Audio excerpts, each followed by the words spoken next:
The following episode will contain spoilers. You have been warned. You're listening to Cinema IRL, the podcast that throws you into the movie and asks the question, what would you do? How are your looting skills amidst a riot? Amber and Scott discuss theirs after watching 1992. Note, they aren't very good. And now, Cinema IRL. I wish I could switch places for just one day. What would you do? Put yourself in my shoes. How do we handle this? What would you do? Put yourself in my position. What would you do? Now it's your turn. And now, a very special episode of Cinema IRL. Yeah, that's a hard no. This episode, we are talking about 1992, and here is our synopsis. Mercer is desperately trying to rebuild his life and his relationship with his son amidst the turbulent 1992 LA uprising following the Rodney King verdict. Across town, another father and son put their own strained relationship to the test as they plot a dangerous heist at the factory where Mercer works. Oh, no, go ahead. So, we do not typically discuss the movie before we record. This is kind of a general rule for us. We made a slight exception on this one, and only a slight one, because I want to set the tone a little bit for what this is. I myself was living in West Texas at the time when the LA riots happened. Amber was living in Los Angeles when the LA riots happened. So her perspective is obviously significantly different from mine, and we're mostly going to not talk about those because we know what the history books say. Like, we don't need to discuss the politics of any of that. Well, and the reality is this film is about two families that collide in the course of a heist. So the LA uprising is the backdrop for this film, but it's certainly not the whole focus of the film. No, it is something that happens with these two families during that initial day when the verdicts were read. So yeah, it instilled fear in everyone around them, though. So it kind of put a backdrop of fear in. Really, I mean, fear and opportunity, I suppose. But if you're going to try to pull a $10 million heist and you tell me you have no fear whatsoever, I'm going to call you a liar. Yeah, so let's dig into this film. So we had these two families, one which was a dad and two sons who were Caucasian, and they are obviously criminals. Like, they look for opportunities for things to steal and things to do. Because it's Ray Liotta, and that's what Ray Liotta did. He is the dad, and he's a psycho, which Ray Liotta did oh so well in all of his acting roles.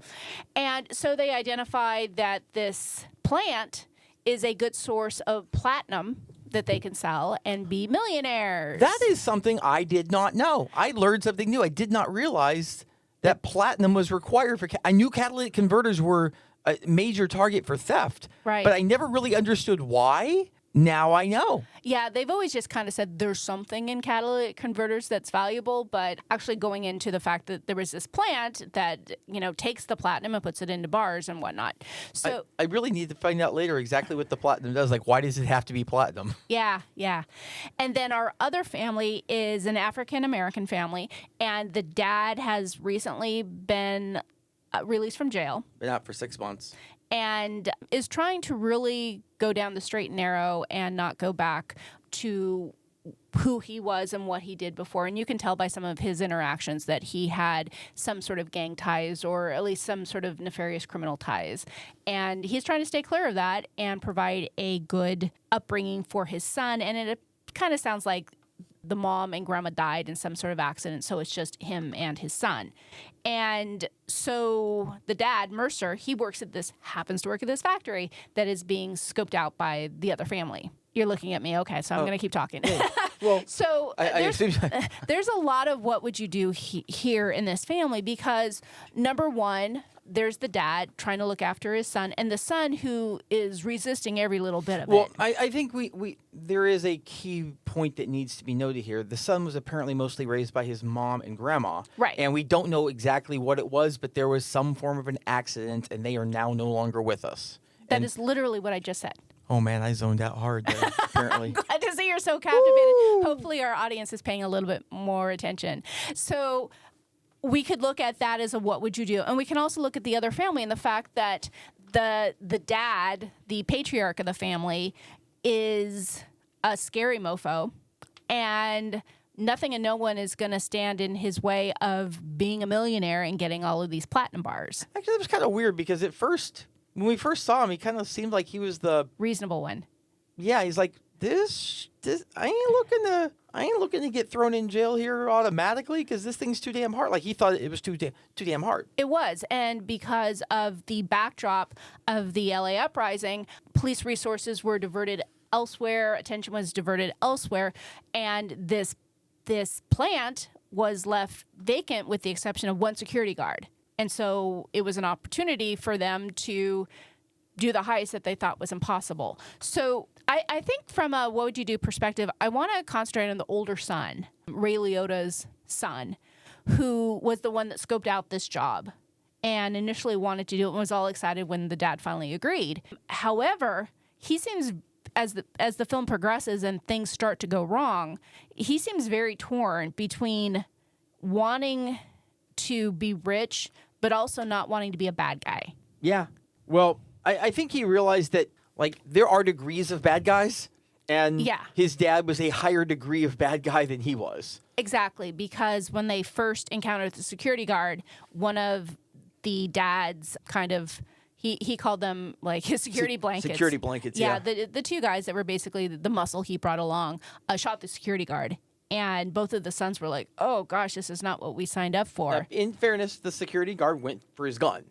And, I mean, I'm not saying that, listen, if you're in on something like this, you understand something like that's going to happen. I don't care what the scenario is. If I'm standing across from someone and that someone is pulling a gun, unless they're a police officer, or in which case, why am I in a situation where a police officer is pulling a gun on me? But if someone's pulling a gun on me and I have something I can do about it, regardless of who's good, who's bad, what the situation is, I'm going to do something about it. Well, the enforcer security blanket, I feel pretty confident, would have shot him whether he had gone for his gun or not, because those are the kind of guys they were. That dude was a psycho. Yes, indeed. So that is the first thing of the sons being like, oh, yikes, this is not what we signed up for. And as it goes on further and further, one of the friends on the heist ends up getting run over by a forklift and his leg is pinned. And the dad, once again, is like, yeah, we'll deal with him later. Let's just focus on getting the platinum. And I'm going to interrupt you with a what would you do here. Okay. When you run over one of your people's legs like that, like, I get it. He can't back the forklift up. Like, you're there. Like, you understand the extremely high cost and the problem that can cause it. But this because is the where forklift was holding up a wall that came down to protect the safe. security wall was coming down because the security guard did not actually die when he was shot at first. He was able to crawl back to the office and hit the panic button. And once they realized he was alive to do that, they went and put two more caps in Did you just say put 2 more caps in him? I did. It's wow. I'm embracing my inner Ray Liotta as a crime and mob boss in so many films. Yes. Why don't you just, like, there were plenty of them. Why don't you just get another forklift? You drive the forklift so this is a great what would you over do? to What would you do if you were in this situation? I would get another forklift and I would drive it to another side of the box. I would put that forklift up where it is so it's holding it. Then I would move that forklift back. That is a very helpful what would you do. I'm glad to see that in the case of a high stakes heist, you'd be thinking. I like that. Oh, yeah. I've got a little mastermind in me. Yeah. So the guy who gets his leg pinned, obviously at that point is backburnered, and eventually he seems to be crying and moaning too much for Psycho Ray Liotta, who then just says, I can't with your crying and belly aching and screaming anymore. Bang, bang, you're gone. So the sons are once again like, oh, crap. This is just so off the rails. Well, the younger son saw it. The older son did not see it because he was being held hostage he heard about at the time. It later. But the two sons are realizing that their dad has taken this whole adventure in a very off-road, crazy, murderous kind of way. So it brings up an interesting question of what would you do in regards to parents? When parents use bad judgment or maybe take you down a path you didn't want to go down. And I don't know if any of us can relate with having a scary parent like Ray Liotta's character was, thankfully. But it brings up a lot of opportunities for standing up for yourself or shutting the heck up, right? I mean, when you're dealing with somebody like a Ray Liotta, it almost the part of him being parental is almost just secondary. Yeah, he was a sperm donor. I mean, no, he was more than that. You could tell he loved his sons. He absolutely did love his sons, but As long as... But he understood that in a situation such as that, there's nothing and no one that is not theoretically expendable if the situation requires it. I mean, have you ever been in any sort of high-stakes situation? I have to say I really haven't. So I don't think that I can offer a good story here, but I can say as a what would you do? I'd probably do what the younger son did eventually, where he was spending a moment with Antoine, which was Mercer's son, and saying, hey, like, basically, I know this is scary. I'm going to make sure you're okay. And ultimately, he got killed, and so did the other son of Ray Liotta, and then so much death.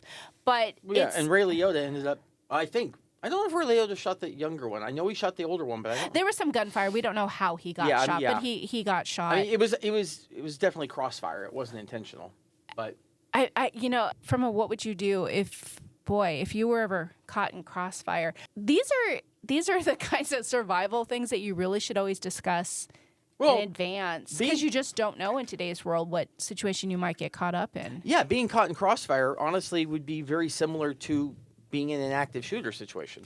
Absolutely. Yeah, I mean, these aren't conversations that we had to have when we were young, but it's very much part of the world. I know you and I have had discussions in the past as if something were to happen in a theater. You know, what do you do? Where do you go? If something happened while we were out, where do you go? Hide if you can, play dead if you must. Yeah, I've subscribed to that theory as well. Unless you happen to be in the crazy position to get the heck out. Well, I mean, that would be considered hiding, like getting away, hiding, whatever. Unless you just happen to be in some weird, unique position where you actually could, like, with a reasonable degree of certainty, take down the shooter, then I would consider that. But, like, I need to feel like I'm better than 50% on that. Like, his back's to me. I know how quickly I can get to him. Like, something like that. Because... yeah, that could not end up well for you. I mean, the people who have stepped forward in situations like that, boy, talk about heroes, and I'm sure there's a lot of adrenaline, both positive and negative, fueling someone in that situation. Well, yeah, I mean, if I may, as we're coming up on the anniversary of it, and I don't use that in a positive way, 9/11, the fourth plane went down where it did because of the people on board. They actually said, screw this, we're not letting you take this plane. And, I mean, they died. Everyone died, but they died crashing in a field. Right. So, like, they were truly, legitimately heroes. Yeah. I mean, I'm sure they didn't want to end up that way. They would have, preferred to have landed safely, for sure. But, yeah, I mean, that was a situation where they intervened. And it's an interesting story about family dynamics, especially when you're looking at men. In these scenarios, both families were all men. There was no female influence. And I guess this is something that you can speak to a little bit, growing up in a family with lots of boys and one girl. I mean, yeah. I mean, I don't know how applicable that is. I used to attempt to torture my siblings as much as I could, but that's because that's just what you do. Mini wrestling moves onto the couch. Yeah. Because the reality is the guy who got shot, the one guy, so many people got shot, the one who had his leg pinned and then ultimately was put out of his misery because he cried too loud, basically. He had a gal in his life who was pregnant, and you think about the situations people put themselves in trying to create a better life for themselves and or their families. Yeah, but when you go into something like that, I mean, you have to understand that is the highest of high stakes, and if you're stealing something expensive. Not much has to go wrong for your life to be in jeopardy. Yeah, and that's I think the fodder for a lot of films is the opportunity of a lifetime and, oh my gosh, things don't go as planned. Yeah, I mean, opportunity costs. I mean, you really got to think, like, $10 million is great. It's no good if you're dead. Very true. Very true. So noting other things, I actually tried to take some notes as much as I could via voice memo in this movie because I knew there was stuff I would forget. So near the end, when they're in the chase scene, and this goes for a lot of things. What would you do if you are in Ray Liotta's car chasing down the van? And this again goes for, if I'm shooting, I'm not shooting for the passengers. I'm shooting for the tires. I want to pop out and blow out those tires. Because that's what you want. You want the van stopped. You blow out the tires. And not to mention, that's a hell of a lot easier to hit. That's true. That's true. I am really glad to hear throughout the course of this episode that should there ever be any sort of high stakes robbery or chase, you have a very level head. I do. I am good under pressure. Also, my third thing. So if you are the two guys at the end who survived after all of Ray Liotta's family is dead, and you're walking away from that situation. The Mercer and Antoine. Yeah. Okay. I'm taking a platinum bar for my troubles. Just one, because here's the thing. There's riots going on everywhere. What are the likelihood that the appropriate people who own that are going to come and get those bars before, a rioting city does? So, I'm just taking one for my trouble. I've had a hell of a night. I'm taking one bar. There's hundreds of bars there. I'm taking one. It's funny you should say that because I actually thought of that as well when the two of them were walking to the car to leave the scene and there was the platinum bars scattered all over the road. I was actually thinking in that moment about the cost reward of doing such a thing. And I thought, if you take a bar, you are forever linked to the crime. And should something ever happen, and it's like serial killers who keep a memento, a lock of hair, a nylon or whatever, and they have a memento box, and that's ultimately what gets them. And I thought about that in that moment as well, and I thought, if you take the bar, then if something ever happened, you are connected to that crime. And I'm a firm believer that if they had shared that with someone would have, turned them in for a reward or whatnot. So I actually agree with the decision to leave it behind, walk away from a horrible night that they're both lucky to be alive from. I'm taking a bar. Okay, I like that ending. So I just want to note that platinum, now this was not 1992, this is like right now, I'm looking this up. Platinum is $946.40 an ounce, and it is measured on the Troy scale just like gold, so it's 12 ounces is a bar, so one of those bars would be 1 Troy pound. So one of those bars is like 11 grand today. I'm taking one of those bars. We hope you enjoyed our episode. Thank you for listening. And to catch all the new episodes, please subscribe. We release 2 to 3 episodes weekly, so we'll have new content regularly. Until next time.